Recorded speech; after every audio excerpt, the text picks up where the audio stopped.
लेकिन आज सबसे पहले हम उस इंपोर्टेड चश्मे की बात करेंगे जो भारत को भारत की नजर से देखना ही नहीं चाहता।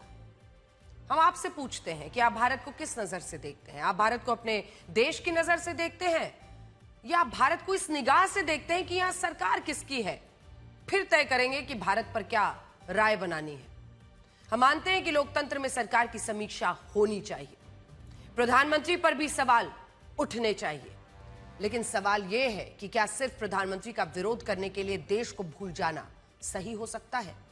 यह सवाल हम इसलिए पूछ रहे हैं क्योंकि एक दिन पहले जब नॉर्वे में प्रधानमंत्री मोदी की प्रेस ब्रीफिंग थी, तब एक महिला पत्रकार ने उनसे सवाल पूछा। वो भी मोबाइल उनके पास था, शायद वहीं से वो सवाल पूछती हैं। ये भी इस वीडियो में तय नहीं हो पा रहा है कि प्रधानमंत्री तक उनकी आवाज पहुंची या नहीं पहुंची, क्योंकि वो मोबाइल या वो माइक उनके मुंह पे, उस महिला पत्रकार के मुंह के तो करीब था। वो आवाज उनके मोबाइल में तो रिकॉर्ड हो गई, लेकिन वहां तक गई या नहीं। अब उन्होंने क्या कहा?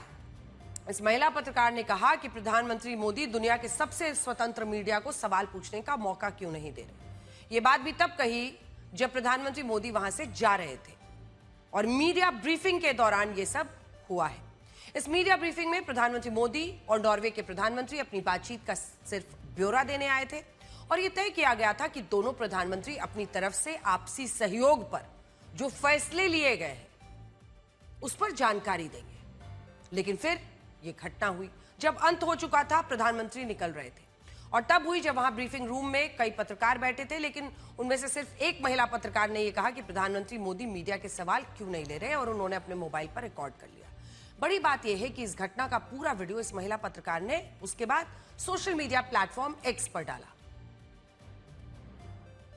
इस घटना से पहले हम आपको बता दें, इस महिला पत्रकार के थे 840 फॉलोअर टोटल, लेकिन आज शाम तक इनकी संख्या 32,000 से ज्यादा हो गई है। हजारों फॉलोअर्स जानते हैं कैसे बढ़े इस पूरे मामले में, तो आपको बताते हैं। कांग्रेस पार्टी के कई नेताओं कार्यकर्ताओं ने नॉर्वे की इस महिला को एक्स पर फॉलो करना शुरू किया। उत्तर प्रदेश में जो भदोही शहर है, वहां कांग्रेस के जिला अध्यक्ष ने इस महिला पत्रकार को फॉलो किया और अच्छा ही किया, इसमें कुछ गलत भी नहीं है। आप जिसे चाहें उसे फॉलो कीजिए, लेकिन यहां इस महिला पत्रकार को कांग्रेस सिर्फ इसलिए हीरो बना रही है क्योंकि मामला प्रधानमंत्री मोदी से जुड़ा है। लेकिन आज हम आपको कुछ ऐसी बातें बताना चाहते हैं जो संदेह पैदा करती है। इस महिला पत्रकार का नाम है हेले लेंग, जिन्होंने भारतीय समय अनुसार 5:32 पर प्रधानमंत्री मोदी के खिलाफ पहला एक्स पोस्ट किया था। शुरुआत में इस पोस्ट को ज्यादा ट्रैक्शन नहीं मिला, 17 मिनट बीत गए और सिर्फ 814 अकाउंट्स तक ये पहुंच पाई क्योंकि इतने ही उनके फॉलोअर्स थे। इसका बड़ा कारण यह था कि इसमें प्रधानमंत्री मोदी का नाम नहीं लिखा गया था, इसमें लिखा था प्राइम मिनिस्टर ऑफ इंडिया। अब 17 मिनट बाद इस पोस्ट को एडिट किया गया, यानी पोस्ट में बदलाव किए गए और इस पोस्ट में इस बार इसमें prime minister of India Narendra Modi लिखा गया, नाम जोड़ा गया नरेंद्र मोदी, और यहां से यह पोस्ट वायरल होना शुरू हुआ। 90 लाख से ज्यादा अकाउंट्स तक यह पोस्ट पहुंच चुका है। इससे यह सवाल उठता है कि क्या हेले लेंग को किसी ने यह सलाह दी कि वो अपने एक्स पोस्ट में प्रधानमंत्री मोदी का नाम डाले, या स्वतः उनको यह ज्ञान आया कि नरेंद्र मोदी का नाम लिखने से यह पोस्ट बहुत तेजी से भागेगा। इस पोस्ट पर जब कांग्रेस के नेता प्रधानमंत्री मोदी को घेरने लगे, तब भारत के विदेश मंत्रालय ने यह लिखा कि वो एक प्रेस कॉन्फ्रेंस आयोजित कर रहे हैं और अगर ये पत्रकार कोई सवाल पूछना चाहती हैं तो वहां पर ये आ सकती हैं, उनको उनके सवाल का जवाब मिलेगा। अब इस प्रेस कॉन्फ्रेंस में विदेश मंत्रालय के सचिव सीबी जॉर्ज और प्रवक्ता रणधीर जायसवाल की इस महिला पत्रकार से तीखी नोकझोंक हुई और इस नोकझोंक का कारण यह था कि यह पत्रकार भारत में मानव अधिकारों के उल्लंघन पर सवाल पूछ रही थी। और यहां पर एक बात मैं और जोड़ना चाहती हूं, आप इस महिला की भाषा को सुनिए। प्रधानमंत्री की भी सामने उसने अपने देश को तो बड़ा दिखाया, लेकिन भारत को नीचा दिखाया। यहां पर भी जब वो विदेश मंत्रालय की इस प्रेस कॉन्फ्रेंस में आई जहां पर सवाल लिए जाते हैं, वहां पर भी इसने कहा कि हम भारत पर विश्वास क्यों करें। इसे ही कहते हैं कि एक ऐसी जगह पर अपने आप को खड़े कर कर सवाल पूछना जहां पर आपको लगता है आप पोजीशन ऑफ पावर में हैं, आप पोजीशन ऑफ एंटाइटलमेंट पे हैं, और फिर झड़क कर सवाल पूछकर यह तमतमाते हुए निकल जाना, हम भारत पर क्यों विश्वास करें, जैसे भारत कोई छोटा और नगण्य देश हो और उनका देश बहुत बड़ा। विदेश मंत्रालय की तरफ से यह कहा जा रहा था कि भारत को कुछ रिपोर्ट से जज नहीं किया जा सकता। उन्होंने जवाब दिया, वो मानवाधिकारों पर बात कर रही थी, उन्होंने कहा कि हम आप पर क्यों विश्वास करें। आप ऐसी भाषा का इस्तेमाल कहां करते हैं, आप समझ रहे होंगे। अगर ये पत्रकार ऐसा कह रही हैं तो भारत उनके सवाल पर भरोसा क्यों करे, आज ये करारा जवाब इनको इस प्रेस कॉन्फ्रेंस में मिला। इस दौरान ये पत्रकार वहां से उठकर भी चली गई और जब इस पर सवाल पूछा गया तो उन्होंने एक्स पर बताया कि मैं पानी पीने चली गई थी। मतलब सवाल पूछा, सवाल पूछने पर जिद पर अड़ी रही कि तुरंत जवाब दीजिए, फिर बाहर निकल गई पानी पीने, फिर वापस आई आगे का जवाब सुनने। आप खुद तय कीजिए। लेकिन भारत के विदेश मंत्रालय के सचिव सीबी जॉर्ज ने कहा कि भारत उनके सवाल पर विश्वास क्यों करे। अब यह बात इसलिए अहम थी क्योंकि इस पत्रकार से जुड़ी ऐसी कई बातें हैं जो लोगों के मन में शक पैदा करती हैं। जैसे इस पत्रकार ने प्रधानमंत्री मोदी से पहले अपना आखिरी एक्स पोस्ट जानते हैं कब डाला था? 10 अप्रैल 2024 को लिखा था। जिस बात पर भी पूरे देश में बहुत चर्चा हो रही है कि आखिर इनका व्यवहार कैसा था। कई सारे ऐसे लोग जो इस सरकार की आलोचना भी करते हैं, वो आज इस महिला पत्रकार की आलोचना इस बात पर कर रहे हैं कि सवाल तो आप पूछ सकते हैं, लेकिन आपको जवाब कैसे मिले और जवाब क्या मिले ये आप तय नहीं कर सकते हैं। और जिस तरह से उन्होंने बार बार एमईए की इस प्रेस ब्रीफिंग को इंटरप्ट करने की कोशिश की, ऐसा प्रतीत हो रहा था कि वो मैल इंटेंशन के साथ वहां पर बैठी हुई थी और इसी वजह से वो बार बार उनके हर लाइन पर टोक रही थी और एक आक्रामकता दिखाने की कोशिश थी। और एमईए की तरफ से जो जवाब दिया जा रहा था उसको सुनने में उनकी रुचि कम और अपनी बात कहने में उनका जोर ज्यादा था। खैर, आगे बढ़ते हैं और आपको ये बताते हैं कि प्रधानमंत्री मोदी ने ऐसा क्यों कहा कि अगर अभी ऊर्जा संकट का हल नहीं निकला तो बीते कई दशकों की मेहनत पर पानी फिर जाएगा। प्रधानमंत्री मोदी ने यह बात नीदरलैंड्स के एक कार्यक्रम में कही और ऐसे वक्त में कही जब कच्चे तेल की कीमतें बढ़ने से भारत के विदेशी मुद्रा भंडार पर दबाव बढ़ रहा है, रुपया कमजोर हो रहा है, महंगाई बढ़ रही है, दुनिया में मंदी की आशंका जताई जा रही है। सुनिए। भारत जब सफल होता है तो पूरी मानवता को उसका फायदा होता है, लेकिन आज मानवता के सामने अनेक बड़ी चुनौतियां भी है। आज की दुनिया किस तरह नई नई चुनौतियों से जूझ रही है। पहले कोरोना आया, फिर युद्ध होने शुरू हो गए और अब आज की एनर्जी क्राइसिस है। ये दशक दुनिया के लिए आपदाओं का दशक बन रहा है। हम सभी देख रहे हैं, अगर ये स्थितियां तेजी से नहीं बदली गई तो बीते अनेक दशकों की उपलब्धियों पर पानी फिर जाएगा। दुनिया की बहुत बड़ी आबादी फिर से गरीबी के दलदल में चली जाएगी। नरेंद्र मोदी साल 2014 में भारत के प्रधानमंत्री बने। पिछले 12 सालों में इससे पहले उन्होंने कभी ऐसा बयान नहीं दिया था। साल 2020 में जब कोविड आया, पूरे देश में लॉकडाउन लगा, तब भी पीएम ने ऐसी बात नहीं की थी। कई सालों की मेहनत बर्बाद हो जाएगी, ऐसा उन्होंने पहली बार कहा है। आज वो ऐसा कह रहे हैं और इसके पीछे बहुत बड़े संकट की आहट मानी जा रही है।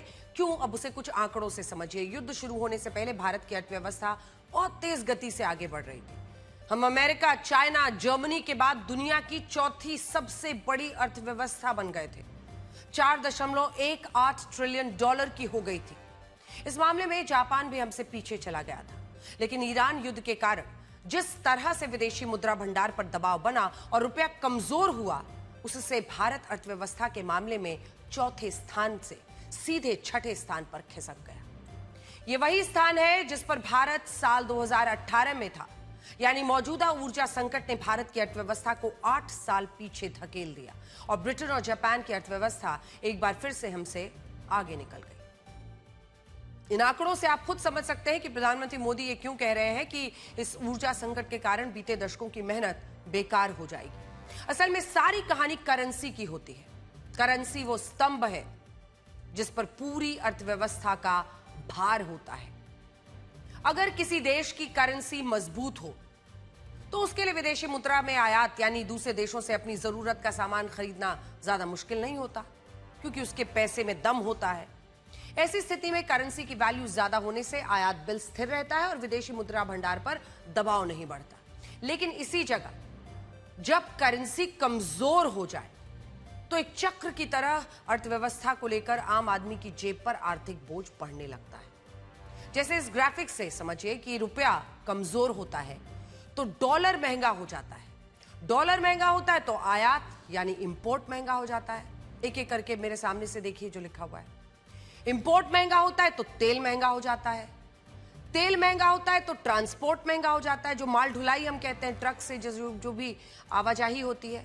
ट्रांसपोर्ट महंगा होता है तो हर चीज महंगी हो जाती है। इससे महंगाई बढ़ती है तो ब्याज दरें बढ़ जाती हैं। ब्याज दरें बढ़ती हैं तो आपकी EMI बढ़ जाती है। इसी के साथ महंगाई का बड़ा असर आपकी नौकरी, सैलरी सब पर पड़ता है। जो लोग गरीबी रेखा के पास हैं उनके फिर से गरीबी रेखा के नीचे जाने की आशंका बढ़ जाती है। ऐसा होता है तो अर्थव्यवस्था की गति धीमी होने लगती है ना, और अब अर्थव्यवस्था की गति धीमी होती है तो निवेशक डरकर भारत जो बाजार है हमारा, भारतीय बाजार से अपना पैसा निकालने लगते हैं।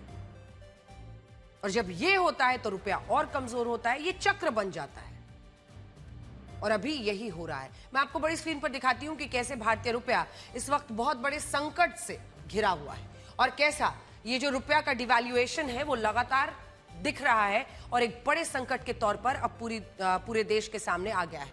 तो सबसे पहले देखिए, जब आप 27 फरवरी 2026 को देखेंगे तो ये है मामला जिसमें ये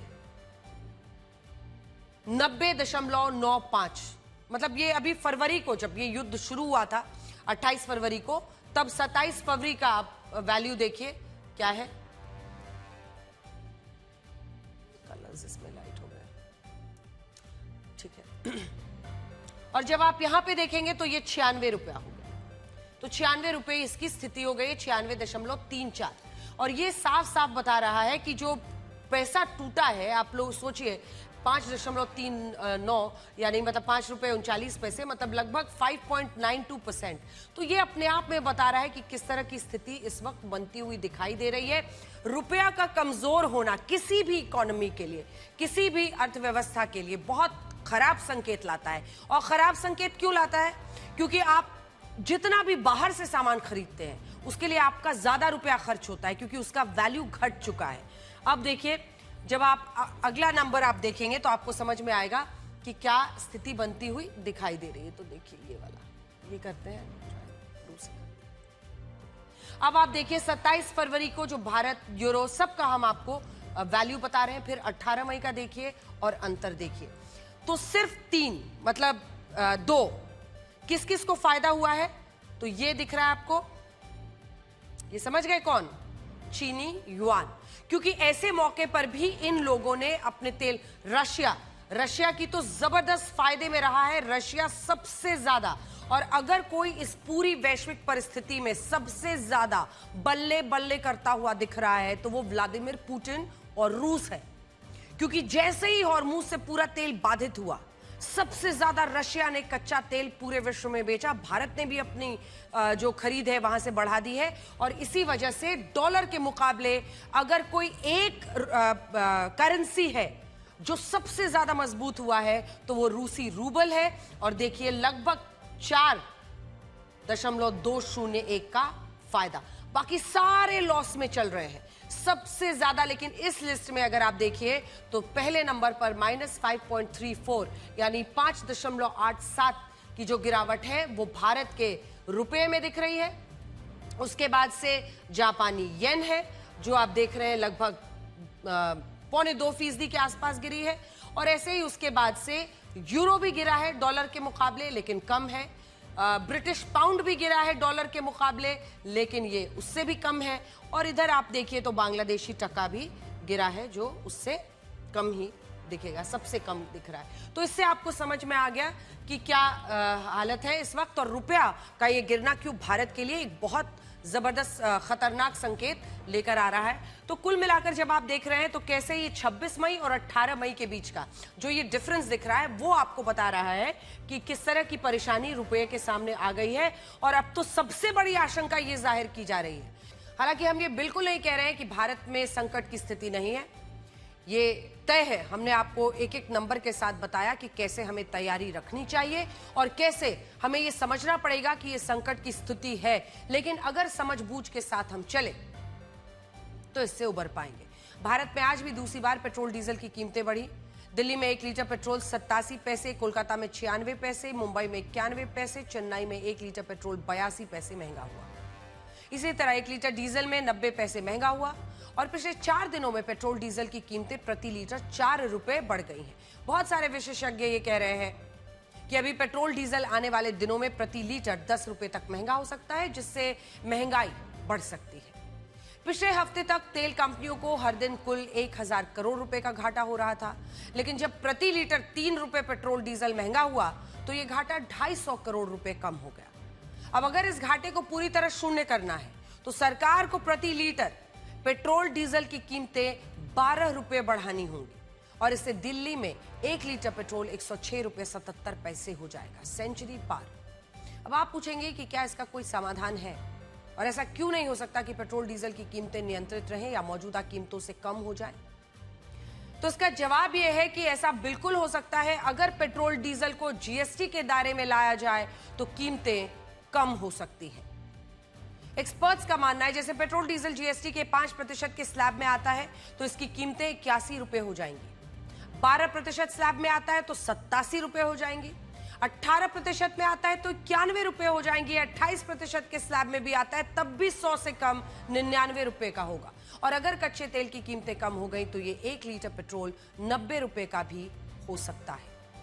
अब आप कहेंगे कि अगर जीएसटी के दायरे में लाने से पेट्रोल डीजल की कीमतें कम हो सकती है तो फिर ऐसा किया क्यों नहीं जा रहा है? तो इसके पीछे हमारी सरकारें हैं और इन्हें तेल पर मिलने वाला भारी भरकम टैक्स है।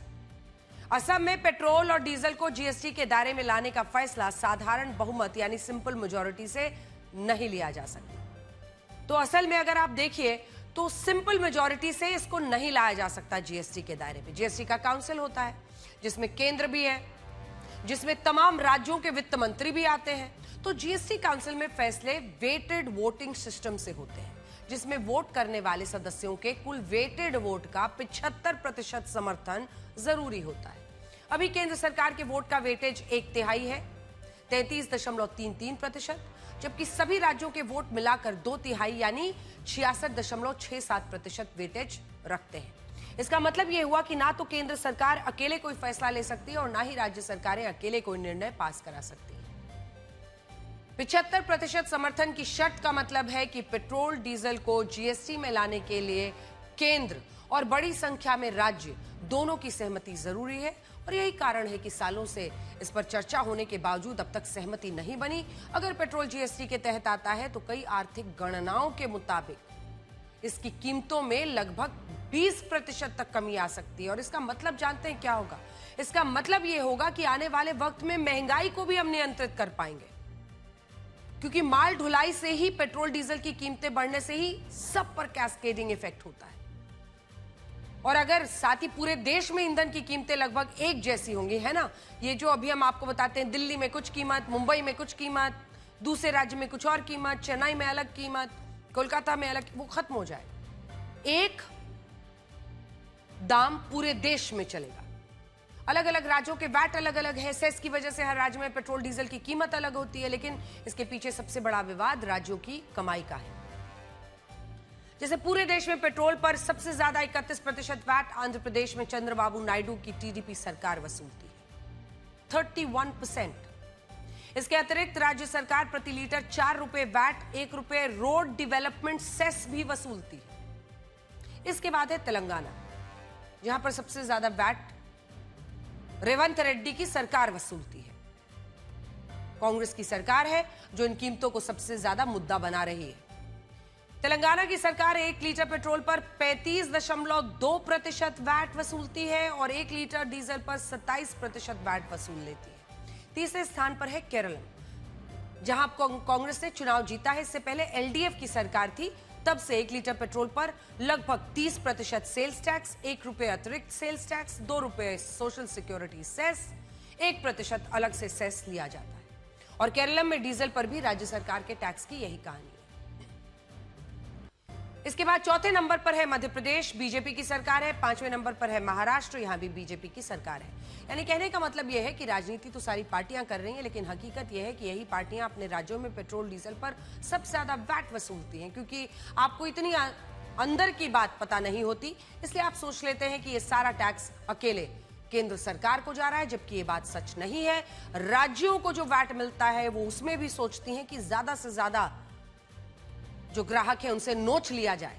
यहां आपको यह भी देखना चाहिए कि जब तेल कंपनियों का घाटा बढ़ रहा है तो उन्होंने पेट्रोल डीजल की कीमतें बढ़ा दी, लेकिन जब इन्हीं तेल कंपनियों को फायदा हो रहा था तब इनके द्वारा ये कीमतें कम नहीं की गई। तो जो प्रॉफिट इन्होंने उस वक्त कमाया है वो कहां गया? जिसे इंडियन ऑयल कॉर्पोरेशन ने 2022 से 2025 के बीच 97,625 करोड़ रुपए का शुद्ध मुनाफा कमाया। भारत पेट्रोलियम कॉर्पोरेशन ने इन्हीं 4 सालों में 65,122 करोड़ रुपए का मुनाफा कमाया। हिंदुस्तान पेट्रोलियम कॉर्पोरेशन ने 48,114 करोड़ रुपए का मुनाफा कमाया और ओएनजीसी ने भी इन 4 सालों में पेट्रोल डीजल की बिक्री से 1.5 लाख करोड़ रुपए का मुनाफा कमाया। और सोचिए, इतना मुनाफा जब इन तेल कंपनियों ने कमाया तो उस वक्त तो तेल सस्ता नहीं हुआ, लेकिन आज जब कच्चा तेल महंगा होने से इन्हें घाटा हो रहा है तो इन तेल कंपनीज ने प्रति लीटर 4 रुपए पेट्रोल डीजल महंगा कर दिया। और यही है तेल की पूरी कहानी। लेकिन आज सबसे पहले हम आपको अब जो राजनीतिक खबरें हैं देश के अंदर की उनमें बताएंगे पश्चिम बंगाल की हालत। टीएमसी की सरकार थी अब तक, तब चिकन नेक कॉरिडोर का इलाका केंद्रीय एजेंसियों को क्यों नहीं सौंपा गया? ये सवाल आज जरूरी क्यों है, इसे आप अगले 5 मिनट में अच्छी तरह समझ पाएंगे। और उसके बाद आपको हमारे देश की मुस्लिम वोट बैंक वाली जो राजनीति है ना, उस पर बड़ा अफसोस होगा, क्योंकि सोचिए, देश से भी बड़ा कुछ हो जाए, वोट। साल 2020 में जब दिल्ली में सांप्रदायिक दंगे हुए थे, तब इन दंगों के मुख्य आरोपी शर्जिल इमाम ने कहा था कि अगर 5 लाख मुसलमान भी इकट्ठा हो जाएं तो चिकन नेक को बंद करके भारत को नॉर्थ ईस्ट के राज्यों से पूरी तरह काट दिया जाएगा। ये चिकन नेक आप देख रहे हैं, ये अगर ब्लॉक हो जाता है तो भारत का ये हिस्सा बिल्कुल कट जाएगा हमारे नॉर्थ ईस्ट के राज्यों से। शर्जिल इमाम ये बात इसलिए कह रहा था क्योंकि चिकन नेक के इलाके को मुस्लिम अक्सरियत माना जाता है। मुस्लिम अक्सरियत का मतलब यह है कि यहां मुस्लिम आबादी बहुसंख्यक है। अब ये बात इतनी खतरनाक थी कि इसके कारण शर्जिल इमाम को आज तक अदालत से जमानत नहीं मिली। ये भारत के खिलाफ था कि नॉर्थ ईस्ट के राज्यों को काट दो बाकी भारत से, जबकि केंद्र सरकार ने भी ऐसी कई कोशिशें की जिससे चिकन नेक का इलाका उसकी एजेंसियों को, बीएसएफ को मिल जाए ताकि पूरी तरह हम इसे सुरक्षित कर सकें। ये भारत के नजरिए से स्ट्रेटेजिकली, रणनीतिक रूप से बहुत इंपॉर्टेंट कड़ी है। पश्चिम बंगाल का एक ऐसा छोटा सा हिस्सा जो अगर कट गया तो हमारे पूर्वोत्तर के सभी राज्य हमसे कट जाएंगे। ये कोशिशें इसलिए हुई क्योंकि इस बार खतरा सिर्फ बांग्लादेश के कट्टरपंथी मुसलमानों का नहीं था। खतरा यह था कि हमारे यहां जो मुसलमान इस इलाके में रहते हैं उनसे चिकन नेक कॉरिडोर का गला घोटने के लिए कहा जा रहा था और ये कोई मामूली बात नहीं थी। तभी कोर्ट ने भी इस पर सख्त रुख अपनाया। आप सोचकर देखिए कि जो इलाका पूरे भारत को नॉर्थ ईस्ट राज्यों से जोड़ता है, उस इलाके पर सिर्फ इसलिए संकट खड़ा होने लगा क्योंकि यहां मुसलमानों की आबादी तेजी से बढ़ रही है। ये कोई दिल्ली में किसी एक जगह पर शाहीन बाग पर रोड जैम करके ट्रैफिक जैम करने की बात नहीं थी। ये पूरे देश के 2 हिस्से करने की बात थी, उसके लिए लोगों को उकसाने की बात थी। और हमें ये सोचना पड़ा कि अगर वाकई में इन मुसलमानों ने किसी के बहकावे में आकर चिकन नेक को बंद कर दिया तो आगे क्या होगा। इसी डर और चिंता को देखते हुए केंद्र सरकार ने चिकन नेक के इलाके को केंद्रीय एजेंसियों को सौंपने की मांग की। ममता बनर्जी को इसके लिए कई प्रस्ताव भेजे, लेकिन ममता बनर्जी ऐसा करने के लिए तैयार नहीं। आखिरकार पश्चिम बंगाल में इस महीने सरकार बदली। आज मुख्यमंत्री शुभेंदु अधिकारी ने चिकन नेक कॉरिडोर की 120 एकड़ जमीन सीधा केंद्र सरकार को सौंप दी। अब ये जमीन बॉर्डर फेंसिंग, नेशनल हाईवे, सुरक्षा से जुड़े इंफ्रास्ट्रक्चर को विकसित करने के लिए इस्तेमाल होगी। और भी सरल शब्दों में कहा जाए तो यहां बांग्लादेश से होने वाली घुसपैठ को रोकने के लिए बीएसएफ सीमा पर एक बाड़ लगाएगी। चिकन नेक कॉरिडोर को सुरक्षित करने की हर मुमकिन कोशिश होगी। अब यहां मुद्दा यह नहीं है कि टीएमसी ने यह जमीन केंद्र को क्यों नहीं दी और बीजेपी ने क्यों दे दी। असली मुद्दा तो यह है कि राष्ट्रीय सुरक्षा से जुड़े मामले में टीएमसी और बीजेपी की बात कहां से आ गई। क्या जो कॉरिडोर भारत के लिए इतना संवेदनशील है, उसे सुरक्षित करने के लिए कोई भी पार्टी टीएमसी को यह जमीन केंद्रीय एजेंसियों को नहीं सौंप देनी चाहिए थी? कल्पना कीजिए अगर बीजेपी इस बार भी चुनाव में नहीं जीतती तो ऐसे ही चलता और नहीं चलता, और अगर केंद्र को यह जमीन नहीं मिलती तो यह चिकन नेक कॉरिडोर हमेशा के लिए भारत की एक सेंसिटिव पॉइंट बनकर रहता। यहां एक सवाल यह भी है कि क्या ऐसा मुस्लिम वोट बैंक के कारण हुआ और आखिर चिकन नेक के आसपास इतनी मुस्लिम आबादी कैसे बढ़ी। मैं आपको बड़ी स्क्रीन पर इसे दिखाती हूं, जिसकी वजह से यह पूरी बात सामने आती है कि क्या यहां पर जो मुस्लिम आबादी में इजाफा हुआ है उसकी एक बड़ी वजह सिर्फ यह है कि यहां पर दरअसल इन्फिल्ट्रेशन के साथ अवैध घुसपैठिए आ गए हैं और इसी वजह से उनकी संख्या इतनी ज्यादा हो गई है। तो ये पूरा इलाका आप देख रहे हैं जो मैं आपको इसके जरिए दिखाना चाहती हूं। अब ये देखिए, ये जिस चिकन नेक कॉरिडोर की बात हो रही है, ये देखिए ये वाला हिस्सा है। अब ये वाला जो हिस्सा है जहां पर ये राउंड आप देख रहे हैं, इतनी सी जगह है ये। अब यहां से आप इसको लेकर आइए, चौड़ाई कितनी है 22 किलोमीटर, लंबाई कितनी है 60 किलोमीटर। तो आप सोचिए कि यही बस इसका पूरा रेंज है। अब अगला दिखा दीजिए। अब यहीं पर अगर कटता तो हमारे पूर्वोत्तर के जितने राज्य हैं वो हमसे अलग हो जाएं। तो आप समझ रहे हैं कि कितनी संवेदनशील ये जगह है। अब जब आप देखेंगे जिस मुस्लिम पॉपुलेशन की हम बात कर रहे थे, तो ये यहां पे फिर से देख लीजिए, क्योंकि इसी से आपको समझ में आएगा कि असल पॉइंट क्या है। ये देखिए, ये पूरा इलाका आप देख रहे हैं, ये जो डार्क ग्रीन आप एरिया देख रहे हैं, चिकन नेक कॉरिडोर यहां पर है। उत्तर दिनाजपुर, ये वो तमाम जगह है जो बांग्लादेश से लगे हुए हैं। यहां पर आबादी कितनी है उत्तर दिनाजपुर में? 50%। दक्षिण दिनाजपुर जो नीचे का हिस्सा है, पतले वाले हिस्से की बात नहीं कर रहे हैं, यहां पर तो 50% से ज्यादा पॉपुलेशन है। नीचे में 25% है। फिर आइए मालदा, ये जो पूरा इलाका है यहां से होते हुए आ रहे हैं, ये 51% है। और मुर्शिदाबाद में देखिए जो बांग्लादेश से लगी हुई जगह है, 66% मुस्लिम आबादी है। तो ये आप समझ रहे हैं ये पूरा इलाका जहां पर भारी मुस्लिम आबादी है, ये बड़ी वजह, क्योंकि बाकी इलाकों में ऐसा नहीं है। तो ये इसलिए माना जा रहा है कि क्या यहां पर जो अवैध घुसपैठिए हैं उनके आने की वजह से मुस्लिम पॉपुलेशन का कंसंट्रेशन हो गया है, वो ज्यादा हो गए। यही नहीं, आप सिर्फ पश्चिम बंगाल की क्यों बात करते हैं, आप ये चिकन कॉरिडोर से सटा हुआ ये तमाम इलाका देखिए। किशनगंज बिहार का 68% मुस्लिम आबादी है। पूर्णिया देखिए 38% मुस्लिम आबादी है। जो राज्य का एवरेज मुस्लिम आबादी है उससे कहीं ज्यादा यहां पर आबादी है, और इसीलिए इस पर आज सवाल पूछे जा रहे हैं। कटिहार में देखिए 44% है, ये भी सरहद के इलाके। तो ऐसा क्या है कि बांग्लादेश से जुड़े हुए जो सरहदी इलाके हैं, चाहे वो पश्चिम बंगाल के हों चाहे वो बिहार के हों, वहां पर जो एवरेज है स्टेट का उससे कहीं ज्यादा मुस्लिम आबादी है। और इसी वजह से ये माना जा रहा है कि क्या वहां पर अवैध घुसपैठिए हैं, और अगर अवैध घुसपैठिए हैं तो कैसे ये बड़े संकट का सबब बन सकते हैं, और कैसे ये हमेशा एक गले की फांस बना रहेगा कि कहीं यहां पर कोई बड़ा खतरा ना पैदा हो जाए। ये मुद्दा इतना बड़ा हो गया कि अब भारत सरकार इस इलाके में अंडरग्राउंड रेल नेटवर्क बना रही है, ताकि भविष्य में अगर ये रास्ता बंद भी हो तो आवाजाही जारी रहे। Underground rail network north east के राज्यों से भारत का संपर्क कभी नहीं टूटेगा। आप गृह मंत्री अमित शाह का यह बयान सुनिए, जिसमें उन्होंने बंगाल में सरकार बनने से पहले कहा था कि चिकन नेक कॉरिडोर को भारत से कोई नहीं छीन सकता। ये हमारा सिलीगुड़ी का जो क्षेत्र है, पूरा देश इसको बहुत प्यार करता है। क्यों प्यार करता है? बंगाल की ये भूमि को देश वैसे ही प्यार करता है, मगर सिलीगुड़ी नॉर्थ ईस्ट में जाने का हमारा रास्ता है, इसलिए प्यार करता है। कुछ दिन पहले कुछ लोगों ने दिल्ली में नारे लगाए कि चिकन नेट को हम काट देंगे। क्यों भाई, कैसे काटोगे? ये कोई पिताजी का भूमि है क्या? और गृह मंत्री अमित शाह की ये ललकार आज सच में तब्दील होती हुई दिख रही है, जब ये भारत का अति संवेदनशील इलाका अब केंद्र के हाथों में आ गया है और अब इसकी सुरक्षा पर पूरा ध्यान दिया जाए। काफी कुछ घट रहा है जब से बीजेपी की सरकार वहां बनी है। आज से सबसे बड़ी खबर फलता विधानसभा क्षेत्र से आई है। जी हां, वही सीट जहां 21 मई को दोबारा मतदान होना है। इस सीट से टीएमसी ने जहांगीर खान को अपना उम्मीदवार बनाया था, लेकिन देखिए आज क्या हुआ।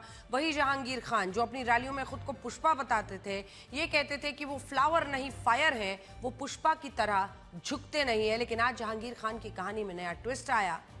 फायर नहीं कायर निकले, क्योंकि उन्होंने फलता के विधानसभा चुनाव से अपना नाम ही वापस ले लिया है। ये कहा कि जब मुख्यमंत्री शुभेंदु अधिकारी ने फलता को स्पेशल पैकेज देने का ऐलान किया है, तब वो इस क्षेत्र की शांति और विकास के लिए अपना नाम वापस ले रहे हैं।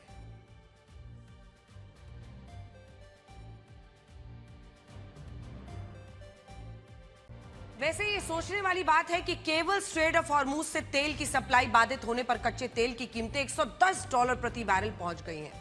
इस रेट पर कच्चा तेल खरीदने के लिए भारत ही नहीं, कई देशों को बहुत सारी विदेशी मुद्रा खर्च करनी पड़ रही है। एक सच तो यह भी है कि इस वक्त अधिक कीमत देने के बावजूद तेल की सप्लाई टाइम पर नहीं मिल रही है, क्योंकि अमेरिका और ईरान की नाकेबंदी ने पूरा जो ये स्ट्रेट ऑफ हॉर्मूज है ना, जहां से सबसे ज्यादा कच्चा तेल आता था, वहां पर व्यापार को लगभग ठप कर दिया है पूरी तरह। गनीमत यह है कि भारत को कच्चे तेल की सप्लाई रशिया से भी मिल रही है। सोचिए, अगर रशिया यूक्रेन युद्ध और भड़क जाए और रशिया कच्चे तेल की सप्लाई करने की असमर्थता दिखाने लगे, तब क्या होगा। तैयारी सारी रखनी है। आज हम इस डरावनी परिस्थिति के बारे में आपको सावधान करना चाहते हैं, क्योंकि यूक्रेन ने रशिया पर सबसे बड़ा ड्रोन अटैक किया है और अब वो मॉस्को पर भी बड़ी संख्या में ड्रोन हमले कर रहा है, जिससे रशिया यूक्रेन युद्ध पहले से ज्यादा भयानक होने लगा है। और ऐसा अगर होता है, जिसका पूरा अंदेशा है, देखिए रशिया के रक्षा मंत्रालय के मुताबिक यूक्रेन ने एक दिन में रशिया पर करीब 1000 आत्मघाती ड्रोन से हमला कर दिया, जिसमें से 150 से ज्यादा ड्रोन्स का टारगेट मॉस्को रीजन था। एयर डिफेंस सिस्टम ने कई ड्रोन्स को तो मार गिराया, लेकिन इसके बावजूद बड़ी संख्या में इन्होंने अलग अलग टारगेट्स को निशाना बनाया। यूक्रेन के मुताबिक इस हमले में रशिया को काफी नुकसान हुआ है। हम आपको इस हमले में हुए नुकसान की कुछ तस्वीरें दिखाते हैं।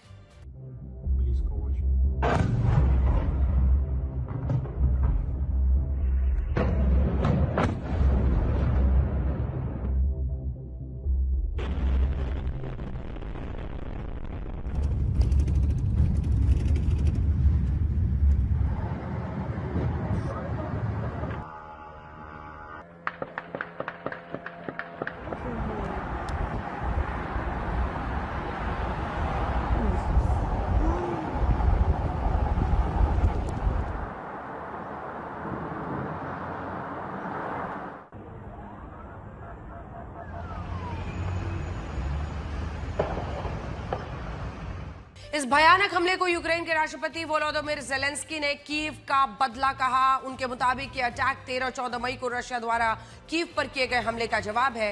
कीव पर 13 और 14 मई को रशिया ने 1500 से ज्यादा ड्रोन हमले और 50 से ज्यादा मिसाइल अटैक्स किए थे। इस हमले में कीव की कई इमारतों को नुकसान पहुंचा और यूक्रेन ने 24 नागरिकों के मारे जाने का उस वक्त दावा भी किया था। रशिया के इस हमले के बाद यूक्रेन ने करारा जवाब देने का दम भरा था। रशिया पर एक ही दिन में 1000 ड्रोन से हुआ हमला वही करारा जवाब था। यूक्रेन और रशिया के बीच युद्ध भड़का तो इसका असर रशियन ऑयल की सप्लाई पर पड़ना तय है। और जिस तरह से यूक्रेन ने अपने हमलों की रणनीति बदली है, उससे जो संकेत मिल रहे हैं, उसने एक्सपर्ट्स का डर और बढ़ा दिया है। यूक्रेन अभी तक रशिया के सैन्य ठिकानों, रशियन सेना द्वारा कब्जाए गए क्षेत्रों पर हमले कर रहा था, लेकिन अब उसने रणनीति बदल दी है। इस साल यूक्रेन के निशाने पर रशिया के ऑयल डिपोज हैं। ऐसा लगता है जैसे वो ईरान अमेरिका युद्ध से सीख रहा हो। यूक्रेन ने सैन्य रणनीति को बदलते हुए रशिया की कमाई पर चोट करनी शुरू कर दी है।